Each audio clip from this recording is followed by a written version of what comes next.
Сайн бацгаана уу? Тооны гайхамшигт таамт байгаад баярлалаа. Өнөөдөр хэдүүлээ 6-гийн тооны талаар ярилцсанаа. За 6-гийн тооны хэв шинж юуг агуулдаг вэ гэхээр ээж тоо буюу тэтгэгч тоо, халамжлагч тоо. За тэгээд 6-гийн тоо ерөнхийдөө таны 6 тоон дотор яг хаана байрлал одоо ямар утгыг илэрхийлдэг юм бэ гэдгийг хэдүүлээ танилццгаая.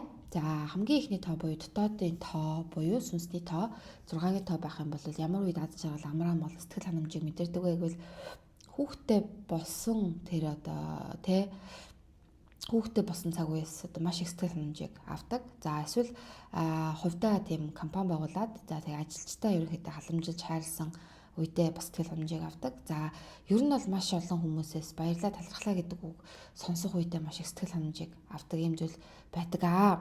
За хоёр дахь тоо буюу гадаад байдлын тоо 6-гийн тоо хэрвээ байх юм бол за энэ юу гэдэг вэ гэхээр ер нь бол яг бусдад юу гэж харагддаг вэ гэхээр сайхан сэтгэлтэй өөрийг хариуцлагатай гэж харагддаг. Тэгээ бусдыг анхаарч халамжилсан тийм хүмүүс ер нь байдаг тий. Ер нь бол ийм бусдад бол эцэг их шиг нь халамжид хань төшиг тулгуурны юм шиг мэдрэмж төрүүлж чаддаг. За тэгээд ажилчид нь хүртэл нэг л тийм те одоо таны ажилчин болох юм бол өөрийгөө бүрэн хамгаалтанд орсон юм шиг мэдрэмжийг тийм авдаг. За хар зовтны хүмүүсээ ер нь бол айгу тийм давраах те ээж гэдэг тоо бай халамжлагч гэдэг тоо байдаг учраас баярлалаа талархлаа гэдэг үгийг одоо хүртгэхийн тулд ерөөд ажиутах байгаа эргэн тойрны хүмүүсээ жоохон давраах гэдэг ийм зүйл байдаг.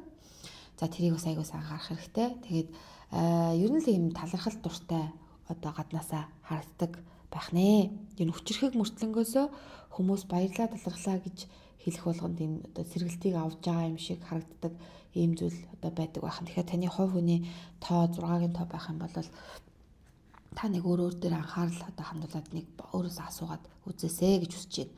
За 3 дахь тоо нь хувь тавилангийн тоо. Хувь тавилангийн тоо ерөнхийдөө 35 наснаас дээшээгээ одоо идэвхжиж эхэлдэг. За тэгээд ер нь бол энэ 6-гийн тоотой хүмүүс залуудаа хүүхдтэй болохгүй гэж ярьдаг боловч яг эцсийн үндэ 35-аас дээш болоод ирэхээр ч юм уу те нэг хүнтэй айтайхан хүнтэй суугаад за тэгээд ингээд нэг юм хүүхдтэй болохгүй гэдэг тэр бодол нь өөрчлөгддөг. Яагаад гэх юм бол тэ тэргүүл одоо хувь тавилангийн тоон 6, амьдралын зорилгын тоон 6 ч юм уу те тийм байхлаар яалтч явахгүй хүүхдтэй байж энэ амьдралаас бүрэн дүүрэн одоо тэ ханамжийг авах гээд ирсэн учраас ер нь бол юм 6-гийн тоотой хүмүүс хэрвээ байх юм бол өөр хүүхдгүй байх юм бол санаа зовлт зүйл байхгүй ерөнхийдөө одоо тэ амьдралд чинь яг одоо аль жилийн энерги дээр гоё байна тэр одоо жилийн энерги дээр өөр хүүхдэд хурж ирдэг учраас тэдэргүү одоо тэ бүр хувь тавиланд чинь одоо өөр хүүхдийн тийм тавилан байгаад байгаа учраас ерөнхийдөө санаа зовлтгүй одоо амраа молон байж болно гэж одоо хүсмээр байна. Тэгээд ер нь бол ийм гадаад байдлаараа тийм дур булаам тий.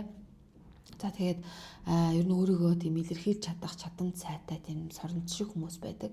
За тэгээд ер нь ийм юмыг удирдаад ахлах дуртай хүмүүс байгаад байдаг. Тэнгүүд ерөнхийдөө нөгөө нэг юу яг иймэрдүү нөгөө нэг яг хувь тавилангийн тоо 6 мургаатай хүмүүс яаж ийнэ гэхэлэр ер нь юм те за би нэг хүнийг өдөрддгүү зүгээр хүний доор ажиллаад яваал одоо хийгсэн болгоныг хийгээ явж идэг гэд ингэнгүүт 35-аас дээш насц болоод ирэхэнгүүд ялж 6-гийн тоо идэвхжээл нэг юм хүмүүсийг даргалах гал за тийм удирдах гал юм те тэр цаанаас нэг юм хөвгтөл нь гарч ирээд нь штэ тий. Ягаад гэх юм бол орчлын ертөнцид намайг байх ёстой газар минь одоо тавих гээд нь штэ тий. Тэнгүүд ерөнхийдөө тэндээс л одоо өөртөө итгэлгүй байдал за тэгэл одоо өөрийгөө хэн нэгэнтэй жишиж харьцуулдаг байдал интересээ болоод ер нь бол 6-гийн тоо дандаа буруу талтай гардаг учраас аль болохоор амьдралд чинь хүн болоод нөхцөл байдлаар дамжуулагдаад одоо тэ намайг ингээд нэг манлайлаад өгөөч удирдаад өгөөч за ингээд одоо тэргүүлээд өгөөч гэсэн тийм одоо зүйл гарч ирэх юм бол тэрийг талархалтай хүлээж аваасай гэж одоо хүсэж байна. За ер нь бол одоо юу гэдэг амьдрал нь хувь тавилангийн тоо одоо 6-тай хүмүүс яаж ийнэ гэхээр хувь тавилангийн тоо 6-тай хүмүүс амьдрал нь нэгэн хэвэн байгаад ирэхээр ерөнхийдөө өөрийгөө жоохон хямрааж эхэлдэг. Яагаад миний амьдрал ийм хэвэн байгаад байна гэж те тэгэл ерөнхийдөө бүгдийг ингээд хянаал захираал одоо тийм одоо байх гэдэг ийм зүйл тэ улам төвөгтэй болох гэдэг ийм зүйл байдаг учраас аль болохоор өөр зөв төвлөр өдөр болгон талархал төвлөл бясалгал хийгээд маш гоё тэнцвэртэй байдлыг бий болгоод одоо тайван байхыг хичээх хэрэгтэй.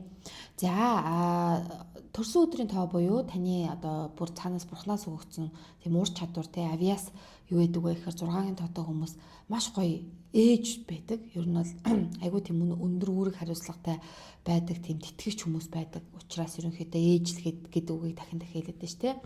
За ер нь бол бусад хүмүүст заавар зөвлөгөө бусад хүмүүсээс заавар зөвлөгөө авахаас илүүтэйгээр бусад хүмүүсийг зөвлөдөг, чиглүүлдэг, заадаг хүмүүс байдаг. Тэгээд эрэгтэй ч эмэгтэй ч хүмүүс маш их юм цаанасаа л юм халамжилдаг, тэтгэдэг.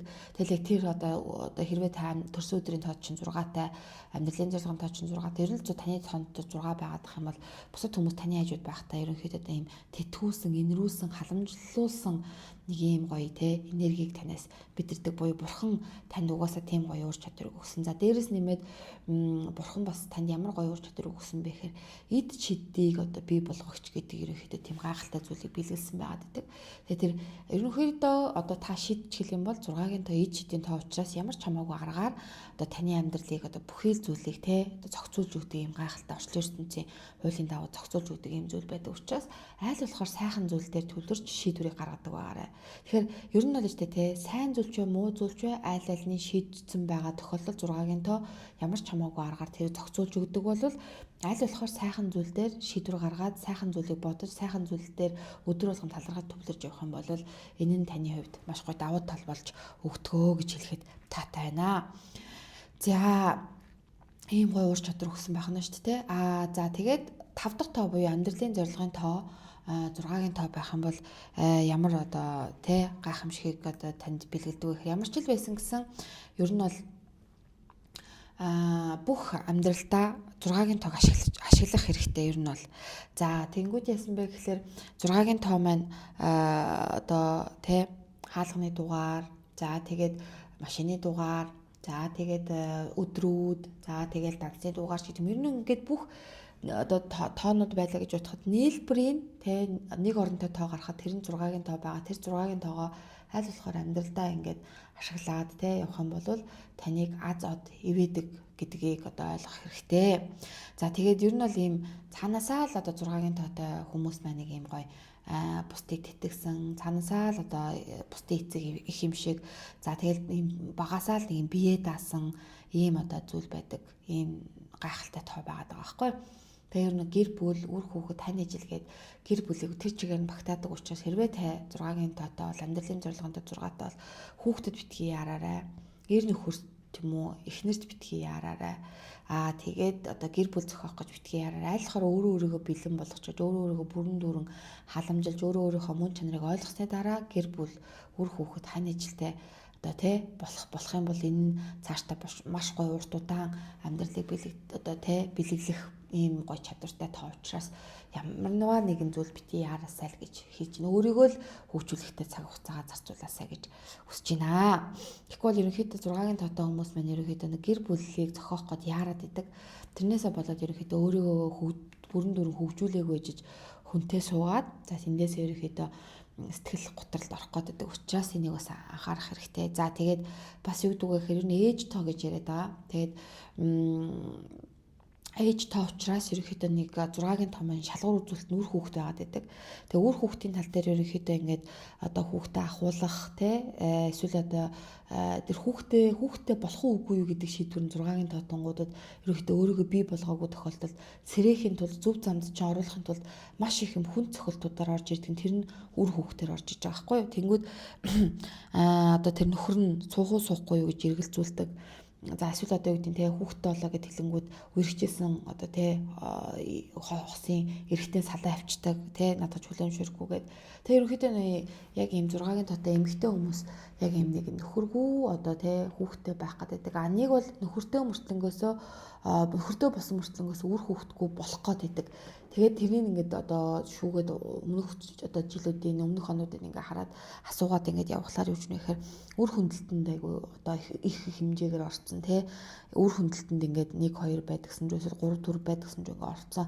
Инээсээ болоод ерөнхийдөө сайн хүнтэй суугаад үр хүүхдтэй болох гэсэн чинь болж чаддгүй гэд ингээд иймэрдүү нэг асуудал нь үр хүүхдүүд дээр л ерөнхийдөө байгаад байдаг. Тэгэхээр юу ч нэ гэхэлэр аль болохоор энэ 6-гийн тоотой хүмүүс маань үр хүүхдийн тал дээр анхаарал хандуулаарай. Тэгээд эрэгтэй хүмүүс маань юу гэж нэ гэхээр бас нэг юм сонир тохиолдлууд байгаад байдаг.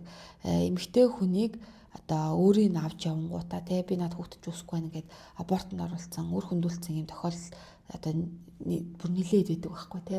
Тэнгүүд яж нэг ихлээр эрэгтэй хүн ч гэсэн 6-гийн тоотой байлаа гэхэд ерөнхийдөө хүсээгүй жирэмслэлтийг одоо амьдралдаа бий болгоод тэрийг өөрийн гараар үгүй хийчихнэ гэдэг нь өөрийнхөө амьдралыг одоо хусалчж байгаа юм хэлбэр байдаг учраас бас энэ одоо танаа хүүхдүүд чинь те өөрт чинь 6-гийн тоо байх юм бол энэ дээр бас аягүй сайн анхаарал хандуулаасаа гэж хүсэж байна. За 6 дахь тоо буюу зан гараан шингийн тоо 6-тай байх юм бол энэ юу илэрхийлдэг вэ гэхээр ер нь бол бусдад те зан гараан шин ч өгсөн халамжилсан ийм хүмүүс байдаг. Тэгээ ер нь бол та гэрлэхгүй хүүхдээ болохгүй гэж ингээд одоо тэ бодож байгаа бол ерөнхийдөө компани байгуулаач. Компани байгуулж олон хүмүүсийг удирдах, олон хүмүүсийг халамжилсан одоо байгаасаа гэж хүсэж байна. Тэгээ ер нь бол ийм зан гараан шин гинти огцон мууртай. Ер нь 6 бол ийм гинти огцон мууртай байх гэдэг. Огцон муураас болоод одоо тэрийг одоо зүрхний бронхит гэж нэг хүмүүс нэлээд байдаг шүү дээ. Айгуу тийм огцон мууртай. Тэнгүүд тэндээсээ болоод одоо буулт зөөлхөнтэй би одоо яах гэж тэгээ уралч хувьдаа яах гэж ингэж хувьдаа гэсэн юм зүйлтэй байгаад байдаг. Иннээсээ болоод өөрийнхөө энергийг маш их хаадаг юм зүйл байдаг учраас энэ дээр айгуу сайн анхаараарай. Тэгээд ер нь бол одоо юу гэдэг те ямарваа нэгэн зүйл хийх чагсаал гаргачаад тэгээд хийж суусан дараа амьсгаа аваа. Тэгэхгүй бол юу гэж нэхэр өөрийгөө амраахгүй тэгэл бусдыг дандаа дутуу хийдэг. Би л одоо бүх зүйлийг хийдэг гэдэг тийм стрессийг өөртөө аягүй их авч чаддаг. Тэгээд бусад хүмүүст итгэхгүй байснаасаа болоод юу гэж нэхэр бүх зүйлийг хүмүүсийг болоод нөхцөл байдлыг өөрийнхөө нуруунд дээр үрээд тэндээс маш их ядралтыг аваад идэг юм зүйл байдаг. Тэгэхээр хүмүүст аягүй тийм итгэж сурах хэрэгтэй. Аягүй тийм айдуу тайван байнга гүнзгий амьсгаа авч гаргаж ямарваа нэгэн зүйлийг ингээд анзаарч харж тэ ер нь ингээд амьдрах юм бол энэ нь өөрөө маш гайхалтай тоо буюу таны одоо тооныхоо зөв талд гарчих юм бол гой зүйлийг таны амьдралд оруулж идэг учраас энэ 6-гийн тоотой хэрвээ та байх юм бол 6-гийн тоогоо маш гайхалтай ойлгож тэ өөрийгөө тэмдэглэж авч өөртөө ажилласаа гэж чин сэтгэлээсээ хүсэж байна. За тэгээд өнөөдрийн 6-гийн тооны тайлбар маань таалагдсан байх гэж итгэж байна. Тэгээд бүрэн мэдээлэл, бүрэн дүүрэндээ одоо дэлгэрэнгүй тайлбар авахыг хүсэх юм бол манай тооны гайхамшиг пэйж руу чат үчээд за тэгээд дэлгэрэнгүй мэдээллийг одоо авах бүрэн боломжтой. За тэгээд өнөөдрийн дугаартай хамт байсан маш их баярлалаа. За тэгээд дараагийн дугаар хүртэл түр баяртай.